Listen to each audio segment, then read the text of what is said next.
Olá, estudantes do segundo ano do ensino médio. Sejam todos muito bem-vindos para mais uma aula de aprofundamento aqui do Centro de Mídias. Aula do componente Pensamento Político e Democracia. Vamos lá para a nossa tela, vamos dar uma olhada aonde nós estamos aqui.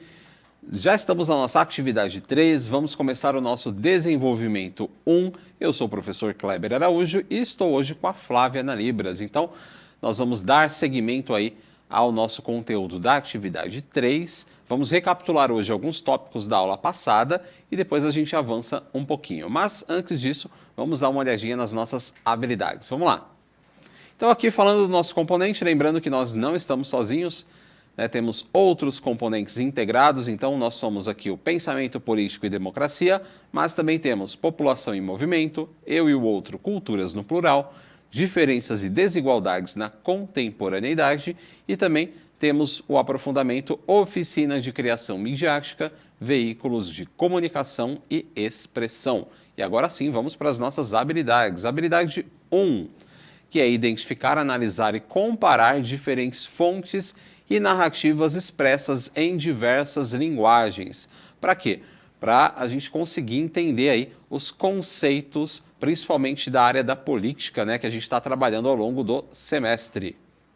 Depois, na habilidade 2, nós vamos identificar, analisar e discutir as circunstâncias históricas, geográficas, políticas, econômicas, sociais, entre outras, para fazer uma avaliação crítica, né, do seu significado histórico e comparando-as a narrativas que contemplem outros agentes e discursos. Então, a gente está falando de uma comparação aqui, né, de tópicos. Pesquisou história, mas está fazendo uma relação com geografia, vai fazendo essa comparação, por exemplo, tudo bem? Vamos avançar mais um pouquinho. Na próxima habilidade, nós temos reconhecer produtos ou processos criativos por meio de fruição, vivências e reflexão crítica sobre temas e processos de natureza histórica, social, econômica, filosófica, política ou cultural, em âmbito local, regional, nacional ou global. E, por fim, nós vamos selecionar e mobilizar intencionalmente conhecimentos e recursos das ciências humanas e sociais para propor aí ações individuais ou coletivas para resolver aí os problemas que a gente vai pesquisando e estudando ao longo do tempo, tudo bem? Sempre baseado aí no respeito às diferenças, na escuta, na empatia e na responsabilidade socioambiental. E os objetos do conhecimento são os tópicos aí que nós estamos trabalhando ao longo da nossa jornada por esse semestre. E a nossa estratégia principal, que é a sala de aula invertida, onde o estudante é o protagonista. E os conteúdos da nossa atividade 3 são... Bem, até agora nós já falamos, né, sobre as origens da democracia, falamos sobre a política segundo Aristóteles e Platão. Faltou, né, eu falar um pouquinho aí a respeito do Platão, que eu vou falar na nossa sistematização, tá? Mas já falamos também sobre as formas de governo segundo Aristóteles, tá? E depois nós vamos começar a falar, né, sobre a Declaração Universal dos Direitos do Homem e do Cidadão, a Declaração Universal dos Direitos Humanos e a Constituição Federal de 1988. E para a gente falar sobre a Declaração Universal dos Direitos Humanos, a gente vai precisar falar também um pouquinho a respeito de alguns regimes políticos que são ameaças à democracia. E a gente vai ver um pouquinho a respeito deles na aula de hoje, tudo bem? Vamos avançar para o nosso objetivo da nossa aula de hoje. Vamos lá. Na aula de hoje vamos aprender sobre as diferenças e semelhanças entre os regimes autoritários e totalitários, segundo a filósofa Hannah Arendt. Esses dois regimes políticos surgidos no século XX representam em muitos aspectos ameaças à democracia.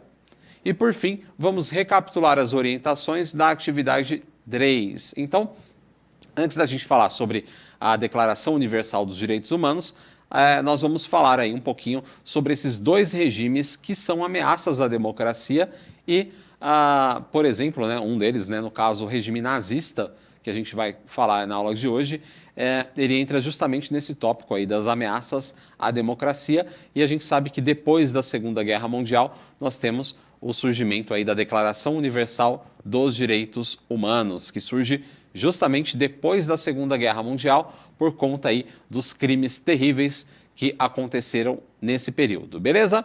Então vamos avançar lá para a nossa tela, fazer uma recapitulação rápida agora, né, dos conteúdos da aula anterior. Então na aula anterior nós falamos sobre formas de governo e falamos também aqui no caso sobre a monarquia e a república. Quais são as diferenças entre uma monarquia e uma república? Então, tem uma explicação mais aprofundada na aula passada, nós falamos sobre o pensamento do filósofo Aristóteles, e agora a gente vai recapitular rapidamente aí um pouquinho sobre esses dois aspectos. Então, na nossa tela nós temos uma imagem de uma coroa representando a monarquia, e a república nós temos várias mãozinhas ali levantadas, tá? Então, vamos entender aí a diferença entre esses dois regimes. Vamos lá. Na monarquia, o poder é exercido pelo rei. Então, na monarquia, o poder é exercido pelo rei, ou no caso a rainha também, que é sucedido por sua descendência. Então, o rei morreu, o filho vai tomar o trono, ou algum parente mais próximo. Nessa forma de governo, não existe limite temporal, de modo que seu governante, o monarca, exerce o cargo até a sua morte ou abdicação. O rei pode abdicar do poder, falar, não quero mais governar. Então ele sai, tá? Ou ele sai apenas com a sua morte também. A monarquia pode ser absoluta ou constitucional. Isso aqui a gente comentou lá na atividade número 2. O rei absolutista Luís XIV, por exemplo, ele detinha todos os poderes em suas mãos. Ele fazia a própria lei. E quando a gente fala de uma monarquia constitucional, aí a gente está falando de regras que o rei, ou a rainha no caso, devem seguir. Então é uma monarquia que tem que seguir regras. Se eles não seguirem essas regras, eles podem ter o seu poder aí tomado, tá? Eles podem cair. Mas na monarquia absolutista, aí o rei, né, ele detém todos os poderes de controle da sociedade em suas mãos. Tudo bem? Vamos avançar mais um pouquinho. Vamos lá para a nossa tela. Bem, na primeira, né, no caso da monarquia absoluta, o poder é ilimitado, absoluto, conforme sugere a sua denominação. E quanto à monarquia constitucional, também chamada de monarquia parlamentarista, que é o caso lá da monarquia da Inglaterra, o governo é exercido pelo cargo do primeiro-ministro, que é como se fosse o presidente da república, tá? Então nós temos o primeiro-ministro e no topo nós temos o rei ou a rainha. Vamos avançar mais um pouquinho. Quando a gente fala sobre república, então no que diz respeito à república, o poder é exercido por um presidente, no caso do presidencialismo, ou por um primeiro-ministro, no caso do parlamentarismo. Eles são eleitos por meio de eleições diretas, diretamente por voto popular, ou indiretas, por meio de representantes escolhidos pelo povo, para compor o chamado colégio eleitoral. Tanto as funções de presidente como a função de primeiro-ministro são desempenhadas por um prazo determinado. Então a gente tem um prazo. No presidencialismo no Brasil, nós temos um prazo de 4 anos para o primeiro mandato e se o presidente for reeleito, ele consegue ficar mais 4 anos. Mas depois disso, ele deve sair do poder. Tudo bem? Então, é o presidencialismo aqui que nós seguimos. Beleza? Vamos avançar mais um pouquinho lá na nossa tela.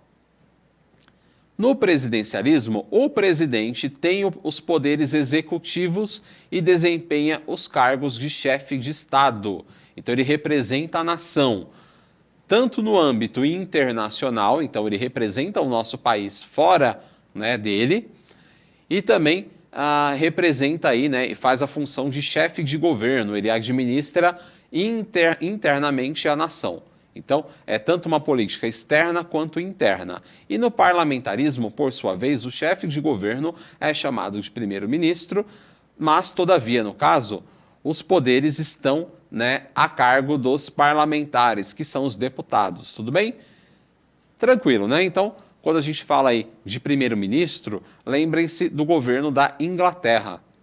Então, vocês podem pesquisar. Nós temos, então, lá no topo o rei ou a rainha, e depois nós temos o cargo de primeiro-ministro. E aqui no Brasil nós temos o presidente, né, que é o cargo máximo. Então o chefe máximo da nação é o presidente da República. Beleza?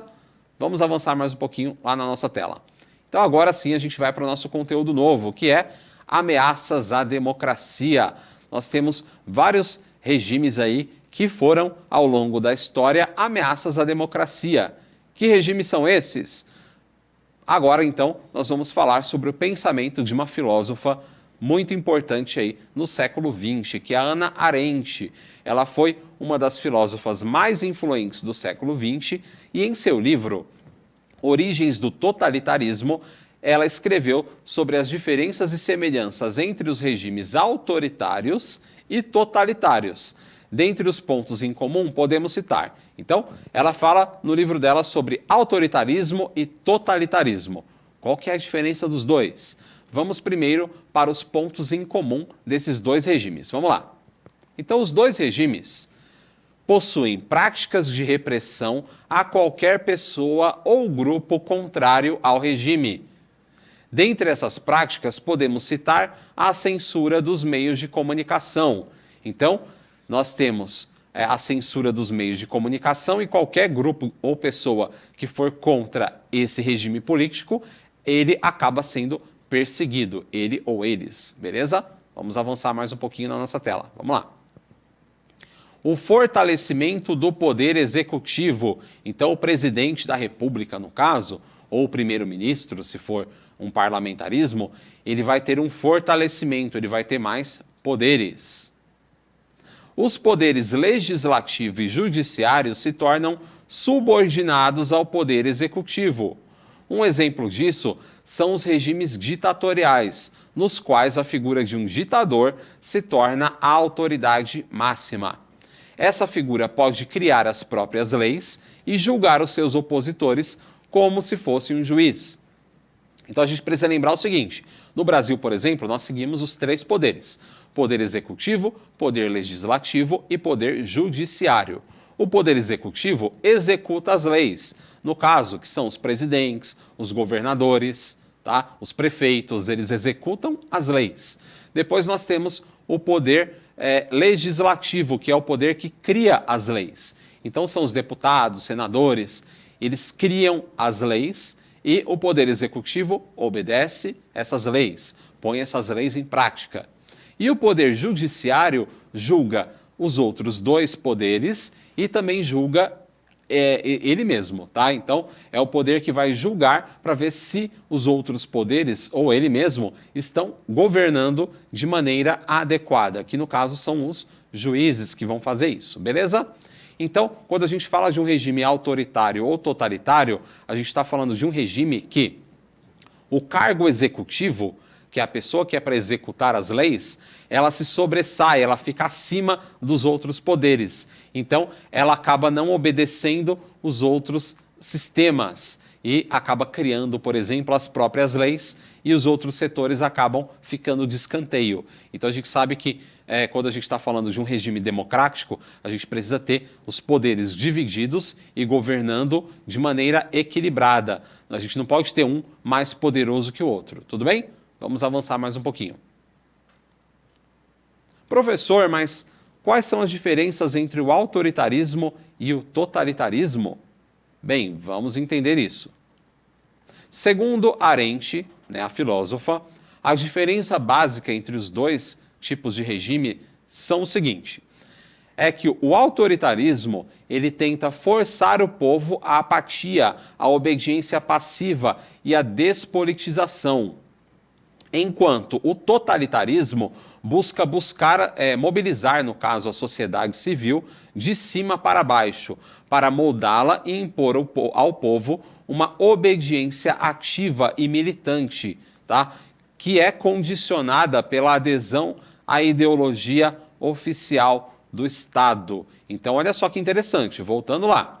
A diferença básica é que o autoritarismo tenta forçar o povo à apatia e à obediência passiva. Então a gente tem um governo autoritário onde o povo acaba ficando reprimido, apático, acaba obedecendo mas o povo percebe que é um governo autoritário, tudo bem? Então, a gente tem esse regime que força a apatia, força o povo a não se manifestar. Já no totalitarismo, nós temos uma alienação da população. Então, por exemplo, no regime nazista, né, que era um regime totalitário, nós temos Adolf Hitler como a figura principal que aliena a população, né, com o partido nazista, e essa população acaba se tornando uma militante, né, militante e apoiando um governo que tem práticas racistas, práticas que visam o extermínio de minorias, por exemplo. Tudo bem? Então, em um governo, a população é reprimida, né? E no outro governo, eles tentam alienar a população para as pessoas obedecerem essa liderança de maneira cega. Beleza? Vamos avançar mais um pouquinho. Arendt aponta entre as diferenças a prática autoritária da abolição de todos os partidos políticos, sindicatos e etc., em contraste com a prática totalitária de um sistema de partido único. Então, autoritarismo, você quebra os partidos políticos, você exclui eles. No totalitarismo, nós temos um partido único, que vai ser comandado aí por um chefe que normalmente é carismático, é uma pessoa que vai fazer com que as massas a obedeçam. Os exemplos reais desses regimes totalitários, identificados pela filósofa Hannah Arendt, são a Itália fascista, a Alemanha nazista e também a era Stalin na União Soviética. Vamos avançar um pouquinho. Aqui nós temos uma imagem, pessoal, do Adolf Hitler, que está ali, né, no carro. Ele é a figura central ali na imagem. E nós temos a população da Alemanha que está ali, né, uma parte da população, né, está totalmente alienada e está fazendo uma saudação nazista, que é aquela saudação do braço meio erguido, né? E atrás nós temos ali alguns símbolos do nazismo, a suástica, tudo bem? A suástica. Então, o regime nazista pode ser classificado como totalitário, pois, ao assumir o governo da Alemanha, os nazistas passaram a controlar todos os setores da sociedade, instituíram o Partido Único e reprimiram e perseguiram opositores. E também manipularam e alienaram a população. Também perseguiram minorias que, de acordo com os nazistas, estariam corrompendo a Alemanha. Então aqui nós temos um regime que alienou parte da população, no caso aqui a maioria da população da Alemanha, durante aí o período da Segunda Guerra Mundial. Então aqui nós temos uma fotografia de 1938, onde Hitler está de pé, no caso, né, em uma Mercedes, e está sendo saudado pela população da Alemanha. Tá? E, bem, com relação a isso, pessoal, existe uma lei aqui no Brasil, que é a Lei 9.459/97, tá? Que ela proíbe esse tipo de saudação ou apologia ao nazismo no Brasil, tá? Então, se você não está num contexto histórico aqui na escola, ou, por exemplo, está fazendo um documentário, um filme, né? Se você só está usando esses símbolos nazistas para divulgar e propagar essa cultura, né, nazista, você está cometendo um crime de acordo aí com as regras do nosso país. Beleza? Vamos avançar mais um pouquinho. Você sabe qual é a origem dos termos direita e esquerda na política? Vamos entender aí um pouquinho sobre isso, né? Sobre essa questão da direita e da esquerda na política, e também depois vamos avançar um pouquinho para falar um pouquinho mais sobre regimes autoritários. Tudo bem? Então, para isso, se você esqueceu, vamos ver um vídeo aqui da TV Brasil que fala sobre direita e esquerda e também sobre o Estado Novo. Vou deixar o pessoal da produção colocar aí para vocês.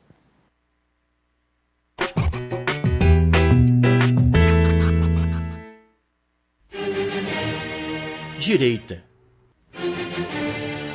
Esquerda.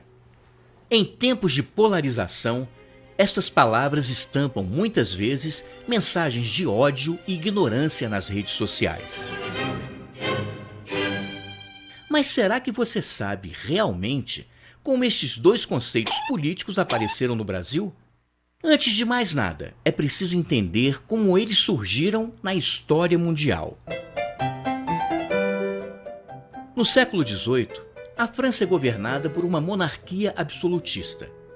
Todo o poder está nas mãos do rei e de alguns membros da nobreza e da igreja.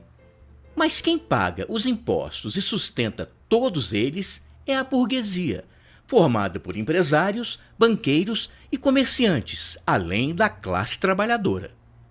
Eles se revoltam e deflagram a Revolução Francesa. O poder do rei passa, então, a ser dividido com a burguesia e todos se reúnem numa assembleia para tomar as decisões.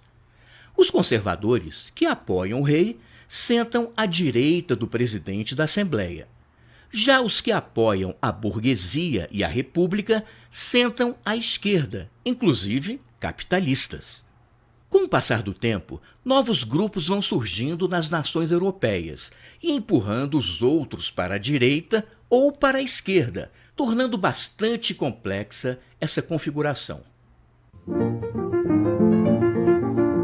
A diferença entre esquerda e direita no Brasil só começa a aparecer durante a década de 1930. Havia uma grande polarização política no mundo. O capitalismo e a democracia liberal estavam em crise por conta da quebra da Bolsa de Nova York em 1929.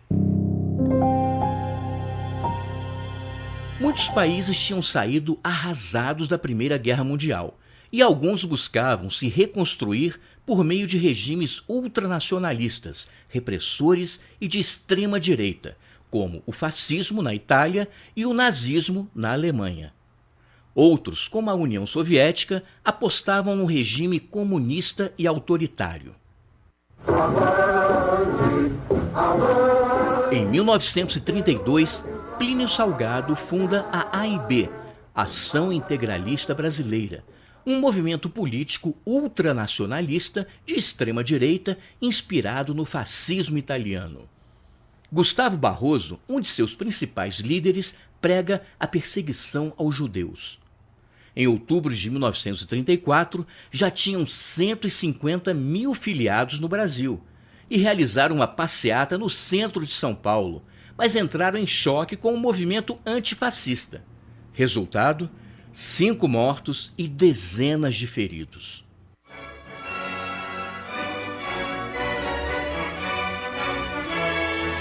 Um ano depois, acontece a Intentona Comunista, um levante de militares rebeldes em 3 cidades brasileiras, mas que foi logo reprimido. O presidente Getúlio Vargas aproveita-se da situação e decreta sucessivos estados de sítio e de guerra no Brasil.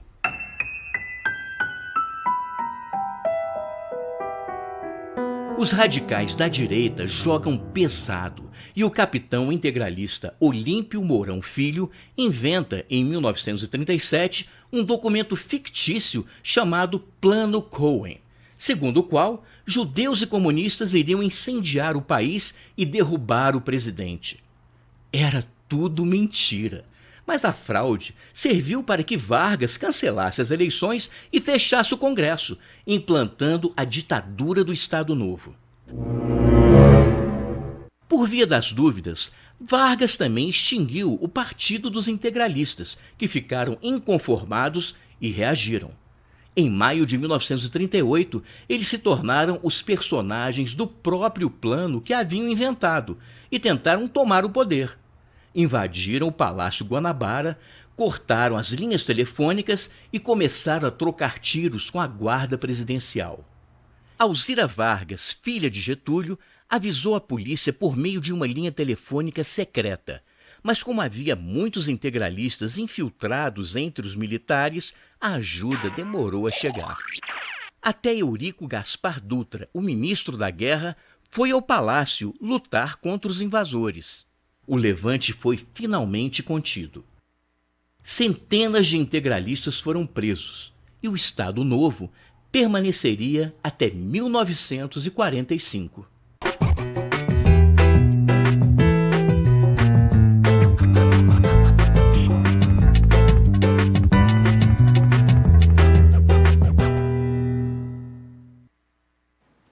Bem legal, né, relembrar essas diferenças, né, da esquerda para a direita ao longo da história e também um pouquinho aí sobre o período da era Vargas. O interessante também é que o governo, né, de Getúlio Vargas, ele é muito polêmico, né, pois há pessoas que gostam muito dele e pessoas que não gostam, né, aquela pessoa do ame-o ou odeio, né. Por quê? Porque ao mesmo tempo em que ele instituiu uma ditadura no Brasil, ele também fez coisas importantes que trouxeram melhorias para a população. Então, a gente fica ali naquela dúvida, né? Será que eu gosto do governo Vargas? Será que eu não gosto?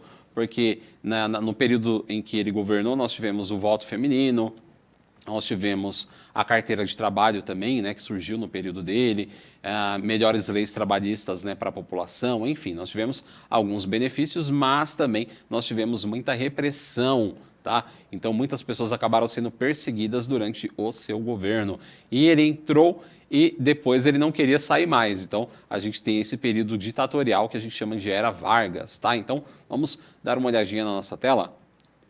E aí, quando a gente se pergunta, né, será que o governo Vargas ele era autoritário ou totalitário? Bem, pessoal, ele era autoritário, tá? Então, nós vamos falar agora sobre o autoritarismo no Estado Novo, que vai de 1937, quando ele dá o golpe e entra no poder, e termina em 1945. Nesse período, nós temos o Estado Novo, que é o período ditatorial da Era Vargas, em que Getúlio governou por 8 anos. Nesse período, ocorria a censura dos meios de comunicação pelo Departamento de Imprensa e Propaganda, que é o DIP, e os opositores do governo eram perseguidos. Nesse período, Vargas instituiu um governo sem partidos, e no qual ele seria a autoridade. E os partidos só voltariam a existir no Brasil depois de 1945. Então a gente precisa lembrar que a gente vai falar que o governo dele é autoritário, porque quando a gente viu o pensamento da Hannah Arendt, a gente percebeu que ela disse que o governo autoritário derruba os partidos políticos. E o que foi, no caso, né, justamente o que Vargas fez. Então ele virou autoridade máxima e não tinha partido político. Diferente disso, no totalitarismo, por exemplo, da Alemanha nazista, nós temos um partido único. Então os outros partidos são excluídos, mas nós temos ainda um partido único. E no caso do Vargas, apesar de utilizar aí algumas políticas que são parecidas às políticas fascistas e nazistas, ele acabou com os partidos políticos. Então o seu regime político vai ser um regime autoritário. Tudo bem? Então, basicamente é isso por hoje. Agora vamos dar uma olhadinha só na nossa atividade ali, rapidamente. Os estudantes eles vão criar um fórum de discussão para debater temas referentes à democracia. Então, o tema principal do fórum é democracia em debate. E vocês podem criar esse fórum, né? Eu já expliquei na aula anterior sobre esse fórum de discussão, onde vocês vão propor soluções para os problemas relacionados à democracia que vocês acharem mais pertinentes, né, para debater. E eu coloquei aqui alguns tópicos que vocês podem pesquisar, né, e falar aí no fórum de vocês, mas lembrando que isso aqui é opcional, vocês podem utilizar outros temas, tá? Então, os temas são: os direitos humanos são respeitados no Brasil? Representatividade dos negros e das mulheres na política? Por que o racismo é uma ameaça à democracia? E também a Declaração Universal dos Direitos Humanos. Na próxima aula eu vou pegar um desses tópicos para destrinchar com vocês e aí na escola vocês já preparem as apresentações e façam um trabalho bem legal. Beleza? Então basicamente é isso por hoje. Não deixe de avaliar o nosso conteúdo, se possível comenta aí o que vocês estão achando e a gente se vê na próxima aula falando mais sobre política e democracia. Um abração para vocês, se cuidem, até mais. Tchau, tchau.